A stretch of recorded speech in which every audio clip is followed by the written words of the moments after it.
ರಾಜ್ಯದಲ್ಲಿ ಎಸ್ಐಆರ್ ಪ್ರಕ್ರಿಯೆಯಲ್ಲಿ ಗೊಂದಲ ಕಂಡು ಬರ್ತಾ ಇದೆ. ಸರ್ಕಾರದ ವಿರುದ್ಧ ದೋಸ್ತಿ ಪಕ್ಷಗಳ ನಿಯೋಗದ ದೂರು ಕೂಡ ದಾಖಲಾಗಿದೆ. ಎಸ್ಐಆರ್ ಪ್ರಕ್ರಿಯೆ ಬಗ್ಗೆ ಬಿಜೆಪಿಯವರು ನಿರಂತರವಾಗಿ ಆರೋಪವನ್ನು ಮಾಡಿಕೊಂಡು ಬರ್ತಾ ಇದ್ದಾರೆ. ಸರಿಯಾಗಿ ಆಗ್ತಾ ಇಲ್ಲ ಎಸ್ಐಆರ್ ಪ್ರಕ್ರಿಯೆ ಅಂತ ಹೇಳಿ ಸರ್ಕಾರದ ವಿರುದ್ಧ ದೋಸ್ತಿ ಪಕ್ಷಗಳ ನಿಯೋಗ ದೂರನ್ನು ಕೊಟ್ಟಿದೆ. ಚುನಾವಣಾ ಆಯೋಗಕ್ಕೆ ಬಿಜೆಪಿ ಮತ್ತು ಜೆಡಿಎಸ್ ನಾಯಕರು ದೂರನ್ನು ಕೊಟ್ಟಿರೋದು. ಕೇಂದ್ರ ಸಚಿವರಾದ ಪ್ರಹ್ಲಾದ್ ಜೋಶಿ ಹಾಗೆಯೇ ಎಚ್.ಡಿ. ಕುಮಾರಸ್ವಾಮಿ, ವಿಪಕ್ಷ ನಾಯಕ ಆರ್ ಅಶೋಕ್, ಛಲವಾದಿ ನಾರಾಯಣಸ್ವಾಮಿ, ಸಿಟಿ ರವಿ, ಅರವಿಂದ್ ಬೆಲ್ಲದ್, ರವಿಕುಮಾರ್ ಸೇರಿ ಹಲವರು ದೂರು ಕೊಡುವಂಥ ಸಂದರ್ಭದಲ್ಲಿ ಭಾಗಿಯಾಗಿದ್ದಾರೆ.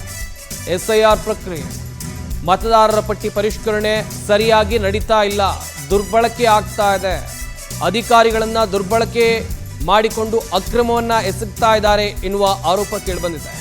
ಈ ಬಗ್ಗೆ ಕ್ರಮ ಕೈಗೊಳ್ಳುವಂತೆ ಚುನಾವಣಾ ಆಯೋಗಕ್ಕೆ ದೂರನ್ನ ದೋಸ್ತಿ ನಾಯಕರು ಕೊಟ್ಟಿದ್ದಾರೆ.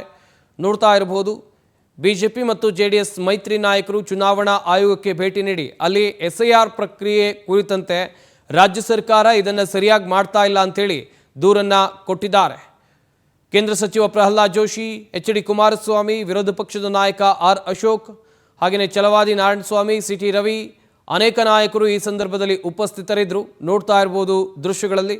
ಒಂದು ಕಡೆಯಲ್ಲಿ ಎಸ್ಐಆರ್ ಪ್ರಕ್ರಿಯೆ ಕುರಿತಂತೆ ದೊಡ್ಡ ಮಟ್ಟದ ಆಕ್ರೋಶಗಳು ಕೇಳಿ ಬರ್ತಾ ಇದೆ. BLOಗಳು ಸರಿಯಾಗಿ ಮನೆಗಳಿಗೆ ಭೇಟಿಯನ್ನು ಕೊಡ್ತಾ ಇಲ್ಲ. ಎಲ್ಲೋ ದೇವಸ್ಥಾನದಲ್ಲಿ ಸರ್ಕಾರಿ ಶಾಲೆಗಳಲ್ಲಿ ಕೂತ್ಕೊಂಡು ಎಸ್ಐಆರ್ ಪ್ರಕ್ರಿಯೆಯನ್ನು ನಡೆಸ್ತಾ ಇದ್ದಾರೆ. ಮತದಾರರಿಗೆ ಈ ಎಸ್ಐಆರ್ ಪ್ರಕ್ರಿಯೆ ಬಗ್ಗೆ ಸರಿಯಾಗಿ ಮಾಹಿತಿಯನ್ನು ಕೊಡ್ತಾ ಇಲ್ಲ BLOಗಳು ಅಥವಾ BLAಗಳು. ಬೇಕಾಬಿಟ್ಟಿಯಾಗಿ ಎಸ್ಐಆರ್ ಪ್ರಕ್ರಿಯೆಯನ್ನು ನಡೆಸಲಾಗ್ತಾ ಇದೆ ಎನ್ನುವಂಥ ಆರೋಪ ರಾಜ್ಯ ರಾಜಕೀಯದಲ್ಲಿ ದೊಡ್ಡ ಮಟ್ಟದಲ್ಲಿ ಕೇಳಿ ಬರ್ತಾ ಇದೆ.